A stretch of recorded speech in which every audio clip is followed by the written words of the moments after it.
ശബരിമല സ്ത്രീ പ്രവേശന വിഷയത്തിൽ പ്രതിഷേധം ശക്തമാകുന്നു. പലയിടത്തും പ്രതിഷേധം സമാധാനപരമായാണ് നടക്കുന്നത്. ആക്രമണമോ പൊതുമുതൽ നശിപ്പിക്കലോ ഒന്നും തന്നെ റിപ്പോർട്ട് ചെയ്തിട്ടില്ല.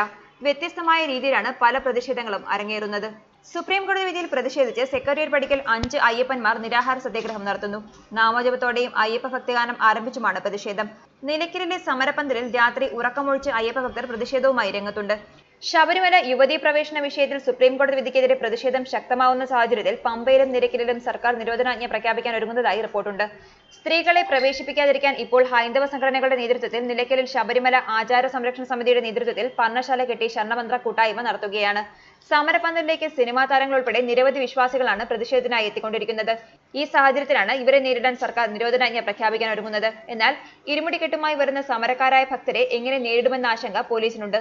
വിവിധ സംഘടനകൾ പിന്തുണയുമായി പർണശാലയിലെത്തി. കൊട്ടാരം പ്രതിനിധി ആയിരവർമ്മ തമ്പുരാൻ, ലാഹ ഇളയ തമ്പുരാട്ടിക്കാവിലെ തന്ത്രി മധുവേദാനന്ദ തിരുമേനി, Ayyappa Seva Sangham state secretary Mohan K Nair, VK Rajagopal, Sasikumar Mullackal, Prasad Kuzhikala, Anoj Kumar, Vijayalakshmiamma തുടങ്ങിയവർ പർണശാല കെട്ടി സമരത്തിൽ പങ്കെടുത്തു.